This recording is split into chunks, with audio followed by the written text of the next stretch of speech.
Mahaguru Hukum Tata Negara Profesor Yusril Iza Mahendra saat ikut menjadi ahli pada sengketa hasil pemilu 2014 dan bersaksi di MK pada tanggal 15 Juli mengatakan bahwa penilaian atas proses pemilu yang bukan hanya pada angka harus dilakukan oleh MK. Pandangan ini bukan pandangan lama, melainkan pandangan yang selalu baru, yang justru terus berkembang sampai sekarang.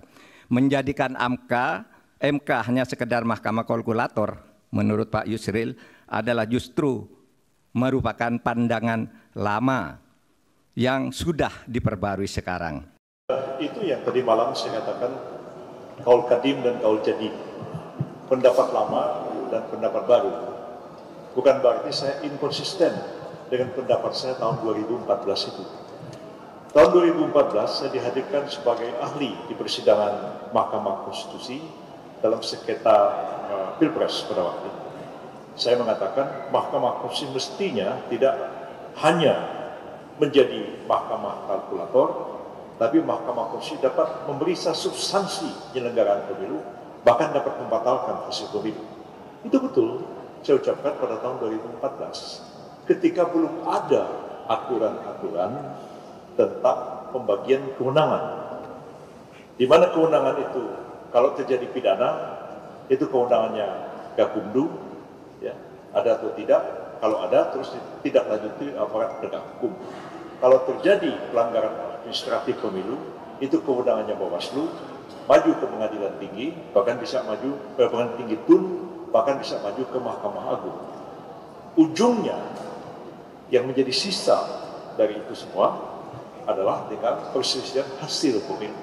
Hasil pemilu jadi kewenangan Mahkamah Konstitusi. Jadi apakah saya mencela mengklaim atau orang memang sengaja ingin memberi gambaran bahwa seolah-olah saya tidak mengerti persoalan ini. Saya sangat mengerti persoalan ini. Jadi pendapat 2014 itu pasti akan berubah setelah 2017 karena adanya Undang-Undang Nomor 7 Tahun 2017 tentang pemilu yang membagi kewenangan untuk menyelesaikan persoalan-persoalan yang muncul dalam penyelenggaraan pemilu.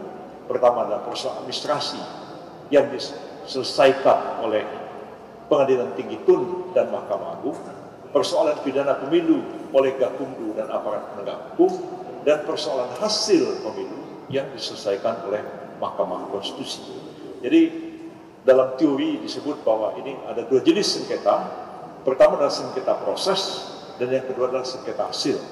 Sengketa proses menjadi kewenangan dari Gakumdu, kewenangan dari Bawaslu dan Pengadilan Tinggi TUN sampai Mahkamah Agung, sedangkan sengketa hasil menjadi kewenangan Mahkamah Konstitusi. Jadi nggak ada cerita lagi membawa pelanggaran TSM dibawa ke Mahkamah Konstitusi. Bukan saya tidak konsisten, karena undang-undangnya memang sudah berubah. Ya, jadi saya senyum-senyum aja tadi dengar Pak Amal ya ngomong begitu, tapi sudah di luar daripada konteksnya. Saya kira hanya orang yang tidak mengerti hukum, bahwa hukum sudah berubah, pendapatnya masih pendapat yang lama juga. Saya kira tidak seperti itu seharusnya.